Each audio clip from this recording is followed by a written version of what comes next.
Now, a high IQ and low information is a very dangerous combination. The foundational verse of this channel is Acts 17:26. He has made from one blood every nation of men to dwell on all the face of the earth, and has determined their pre-appointed times and the boundaries of their dwellings. That's the foundational scripture of this channel. One of my favorite people is Thomas Sowell. He's 93 years old. If you haven't heard of Thomas Sowell, Google him. He is a wealth of knowledge. And so he has a new book out called Social Justice Fallacies. It is fascinating. I saw a recent interview that Dr. Sowell gave regarding his book, and I want to react to that. So let's take a listen. Can't help thinking, reading your background, if only you'd been a little bit more industrious, you might have been able to make a name for yourself. Social justice. Dr. Martin Luther King in 1963, quote, "I have a dream." My poor little children will one day live in a nation where they will not be judged by the color of their skin, but by the content of their character. I have a dream today.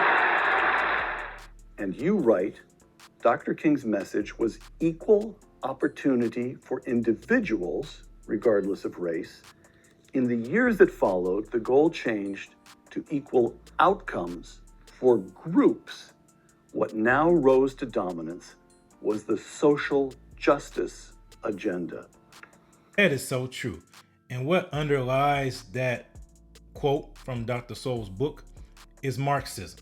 That's Marxism, the classic example of Marxism, but it's been changed, it's been modified for America to pit people against each other by a social construct called race. They use the ills of the past, the racism that existed in the past against black people, and they've used that as a wedge. So instead of having the bourgeoisie and the proletariat, the rich and the poor, now they have the oppressed and the oppressors. So when Dr. King was talking about individuals, the Marxists and communists have switched that to now mean groups. Why do you think you hear about this community, that community, this community, that community? That's Marxism. To get people all in groups so you're not an individual anymore, so they can easily manipulate you and use you around in order to further their end of destroying America.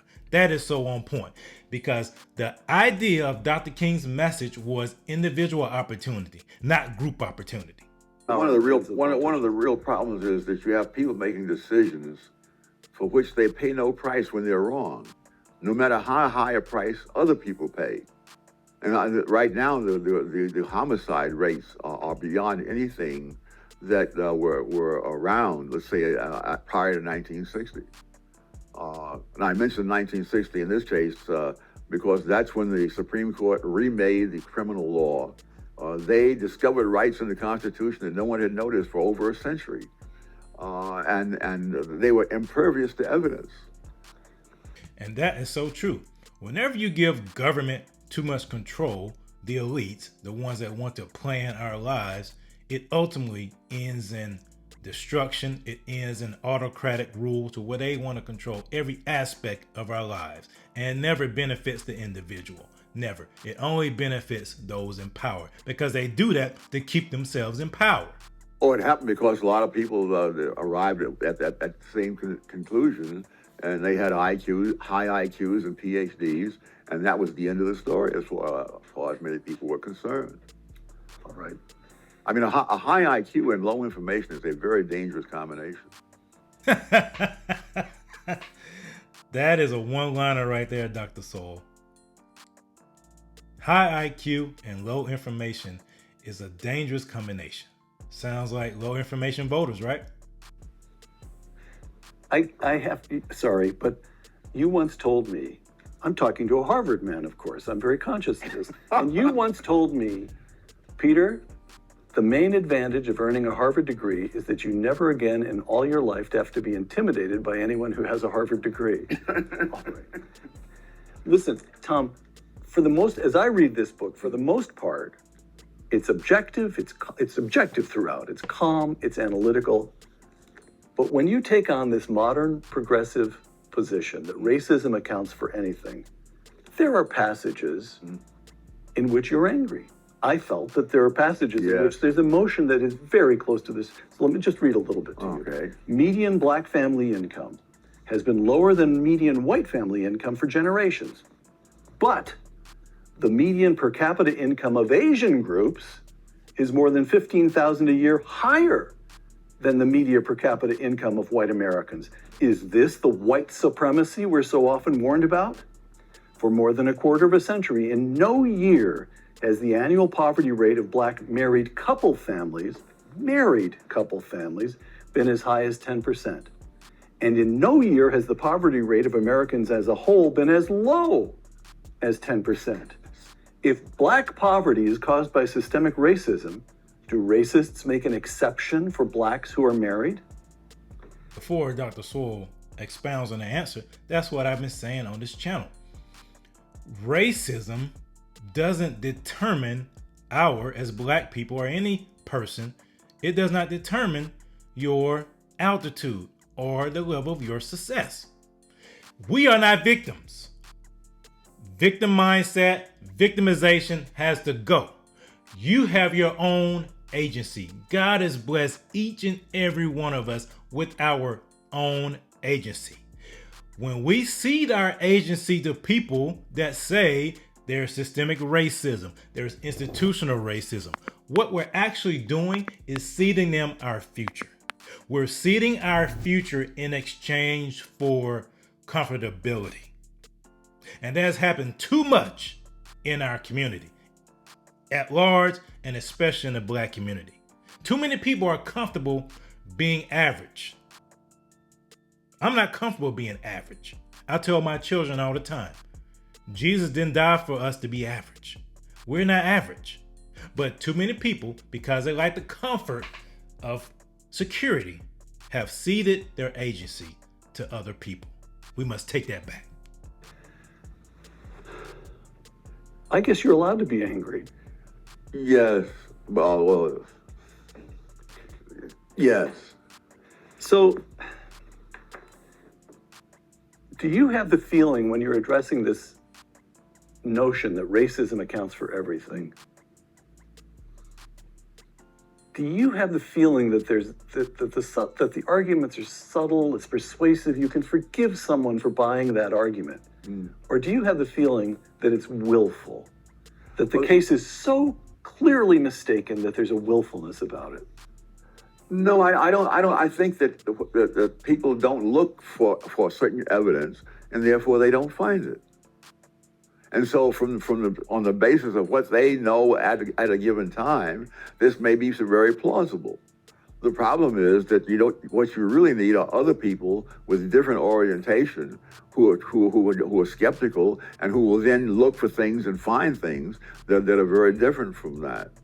One of the things that I found interesting was the fact that there are various counties in the United States which are among the poorest counties in the country, and 6 of those counties have a population that ranges from 90% white to 100% white. Appalachian counties. Yes. Kentucky, Yes. and Ohio, as I recall. Yeah, but mainly it's the hillbilly communities. Right. And of course, there's that great book that was written, The Hillbilly Elegy. It was on the bestseller list for more than a year consecutively. J.D. Vance, now Senator Vance. Yes, and these are people who have faced zero racism. They are white. And they're white and zero racism. And also they're back in the 30s when they did IQ studies, their IQs were not only at the same level as those of blacks, they had the same pattern, namely that the young people, whether they were black or hillbilly, would have an IQ very close to the national average at age 6. But by the time they were teenagers, it just kept going down and down and down, because it's relative to the other people of that age group, and they simply were falling behind. So it was clearly not biological; it was social. But despite that, these hillbilly counties had incomes that were not only lower than the national average, they were lower than the average of black incomes for a period of half a century. It may have been longer than that because I only went through half a century. But in every study that was done over that half century, they scored lower, their family incomes were lower than the family incomes of blacks. So obviously there must be other things that cause people to be poor other than racism. All right. Wow. So were the white people in Appalachia, will they claim black supremacy? People in low-income American hillbilly counties already face zero racism because they're virtually all white. Yes. Yet they have lower incomes than blacks, just as you were saying. In other words, some behavior patterns seem to pay off. Now, this book is dedicated to fallacies, to showing errors in premises and errors in analysis.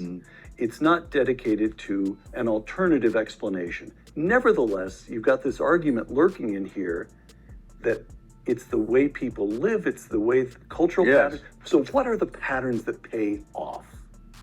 It's so true, because the Bible talks about, in numerous passages, out of the abundance of the heart, the mouth speaks. As a man thinks in his heart, so is he. Life and death is in the power of the tongue. Those who love it shall eat the fruit thereof. It's all about your behavior and who do you surround yourself with. The Bible talks about how evil communication corrupts good manners.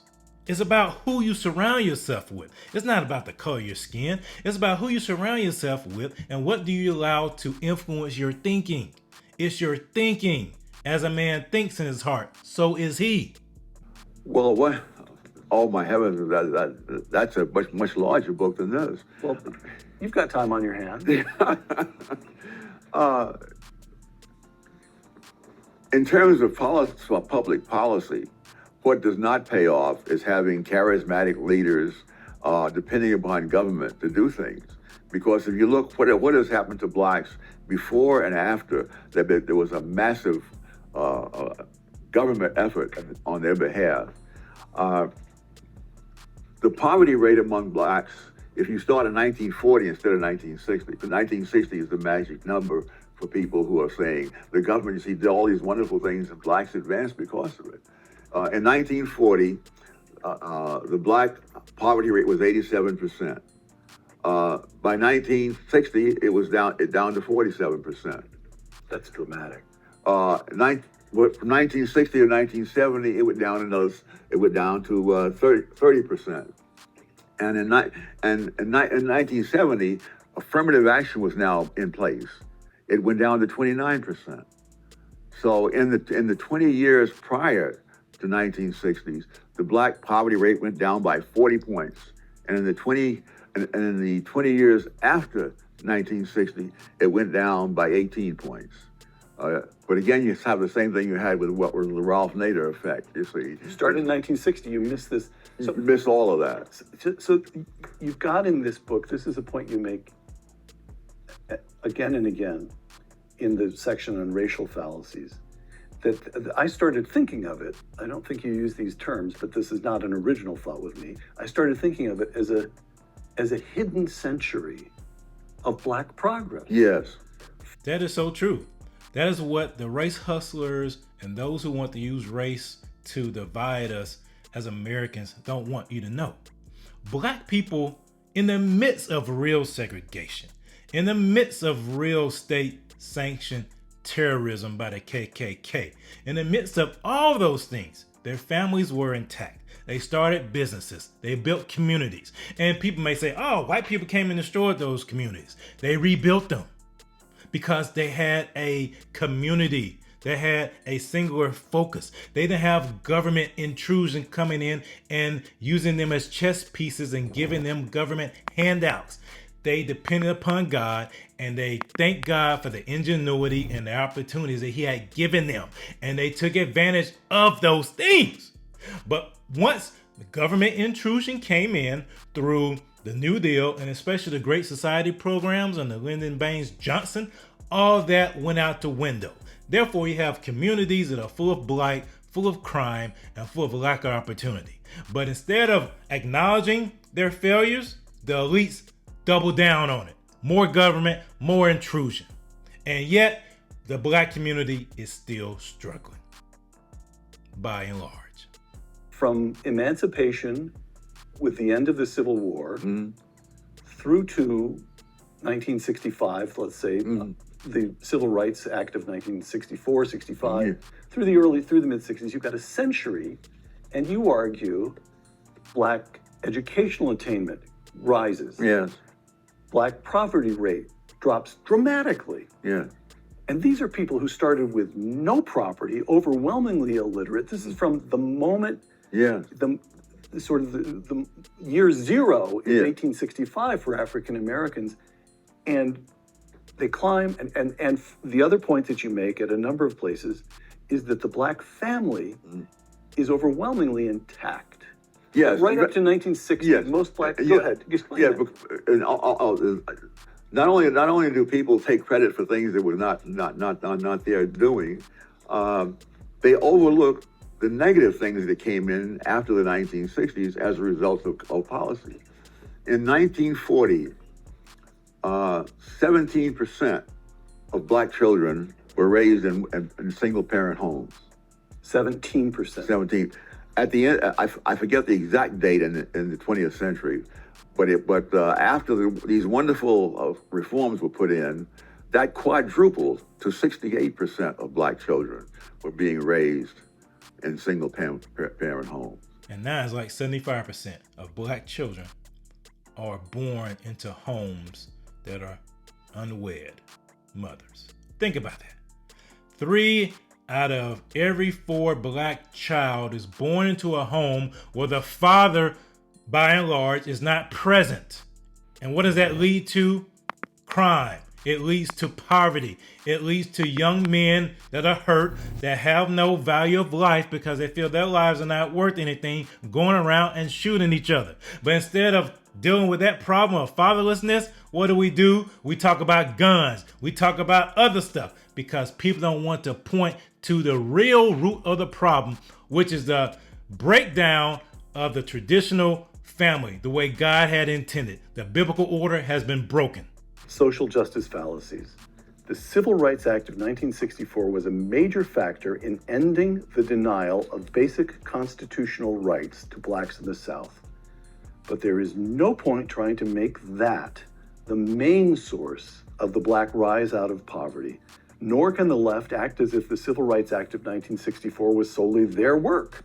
A higher percentage of Republicans than Democrats voted for the act, close quote.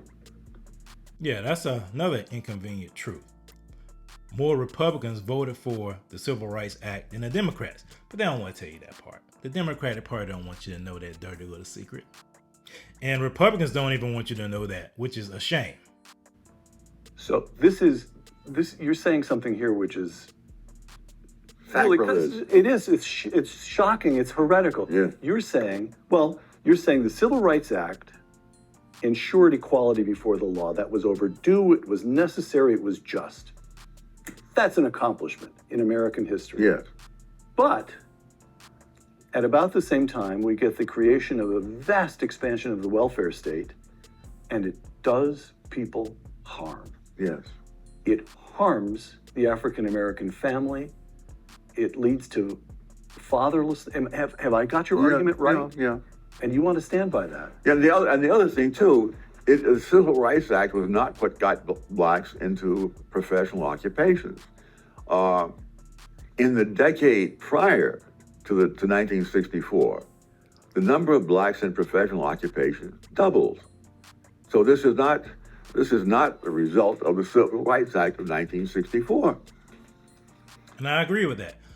Well, although I am happy that we had the Civil Rights Act of 1964, the Civil Rights Act of 1964 has been used as a linchpin to launch a lot of devastating policies into the black community. It really has. And it's been used as a linchpin to launch a lot of devastating policies to America. Namely, that's what the LGBTQ group wants to use to advance their agenda. All right. Tom, a few closing questions here. First of all, may I read to you, this is a note to readers from the New York Times in 2020. All right. The nationwide protests over racism and police violence have prompted a renewed focus on a long-standing debate whether to capitalize the term Black. We here at the New York Times have talked to more than 100 staff members. The feedback has been thoughtful and nuanced, mind you, and we've decided to start using uppercase Black to describe people and cultures of African origin, close quote. The New York Times capitalizes Black, but you don't. Tom Sowell, how dare you engage in this act of defiance?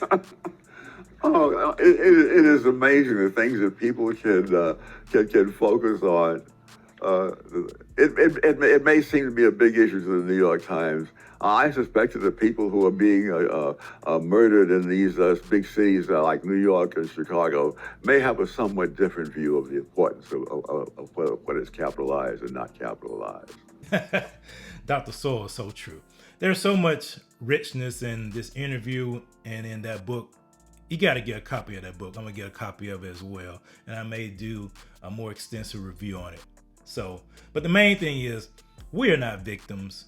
We are not victims. People want to make us victims because they utilize that victim mindset. They utilize victimhood to acquire and retain power. We're not victims.